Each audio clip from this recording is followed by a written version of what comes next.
उद्धव बालासाहब ठाकरे शिवसेना के जिला संपर्क प्रमुख प्रसाद दादा भोईर ने संकल्प व्यक्त किया है कि जब तक रायगढ़ जिला परिषद और पंचायत समितियों पर भगवा नहीं लहराएगा, हम शांत नहीं बैठेंगे। प्रसाद दादा भोईर ने कहा है कि इस चुनाव में चाहे कितनी भी ताकतवर और अमीर लोग आ जाए, जनता उन्हें उनका रास्ता दिखाएगी। रायगढ़ में जिला परिषद और पंचायत समिति के चुनाव शुरू हो गए हैं। अपने अपने निर्वाचन क्षेत्रों में हर जगह प्रचार प्रसार की तैयारी जोरों पर चल रही है। इस चुनाव में शिवसेना रायगढ़ जिला संपर्क प्रमुख प्रसाद दादा भोईर के मजबूत, सक्षम और ऊर्जावान नेतृत्व में जिला परिषद और पंचायत समिति के उम्मीदवारों के लिए ग्राम सभाओं और संवाद मेले ने गति पकड़ ली है। जिले में सांगठनिक रूप से संगठित हुई ठाकरे शिवसेना ने रायगढ़ जिला परिषद पर भगवा फहराने का फैसला लिया है। इस चुनाव में शिवसेना उद्धव बालासाहब ठाकरे पार्टी से पल्लवी प्रसाद भोईर 25 शिहू जिला परिषद निर्वाचन क्षेत्र से मशाल चिन्ह के साथ चुनावी मैदान में उतरी हैं, जबकि 50 शिहू पंचायत समिति निर्वाचन क्षेत्र से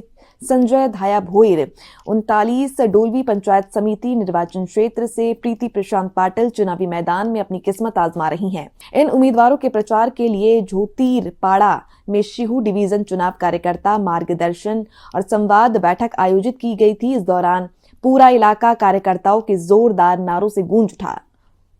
भारतीय राज्यघटनेचे शिल्पकार डॉक्टर बाबासाहेब आंबेडकरांनी या भारत देशाला जी राज्यघटना वेस्टमिन्स्टर पार्लिमेंटरी सिस्टीम या तत्वाने बहाल केली, त्या अंतर्गत जे स्थानिक स्वराज्य संस्था या स्थानिकांच्या विकासाच्या प्रश्नावर, स्थानिकांच्या जिव्हाळ्याच्या प्रश्नावर त्यांना न्याय देण्यासाठी जिल्हा परिषद असतील, पंचायत समिती असतील, की ते सदस्य आपल्या विभागातील प्रश्न घेऊन, आपल्या विभागातील लोकांच्या आशा आकांक्षा घेऊन पटलावर जाऊन तेथील ज्या काही प्रशासकीय व्यवस्था आहेत त्यांच्यासोबत प्रसंगी भांडून आपल्या लोकांना न्याय देऊ शकतील, अशा पद्धतीने ही रचना डॉक्टर बाबासाहेब आंबेडकरांनी घडून आणली होती।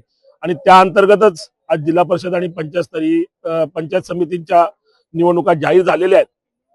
खरं तर पंचायत समिती असो किंवा जिल्हा परिषद असो, विकासाचे अनेक मापदंड आहेत की ज्याच्या माध्यमातून शिक्षण असेल, आरोग्य असेल, महिला सक्षमीकरण असेल किंवा मानव संसाधनाचे जे विविध पैलू आहेत याच्यावर प्रभावित करू शकतात।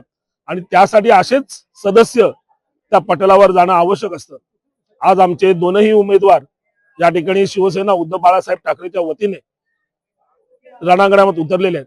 पंचायत समितीसाठी अगदी हॅट्रिक साध्य करण्यासाठी संजय दादा भोईर हे माजी सभापती म्हणून या रिंगणात आहेत आणि त्यासोबतच पल्लवी प्रसाद भोईर या जिल्हा परिषदेसाठी आपल्या विभागाचं प्रतिनिधित्व करण्यासाठी या निवडणुकीला सामोरं जाते। शिवसेना उद्धव बाळासाहेब ठाकरे पक्ष हे निवडणुका एक जबाबदारी म्हणून घेतात।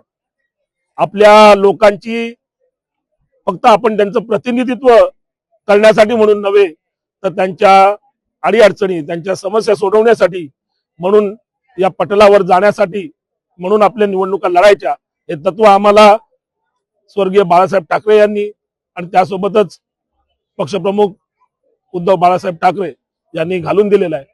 आणि त्या अंतर्गतच आज सत्तेचा अगदी जो काही मोठा या ठिकाणी ओढा असताना देखील आम्ही प्रवाहाच्या विरुद्ध जाऊन आमच्या लोकांना न्याय देण्यासाठी या निवडणुकीला सामोरं जातोय।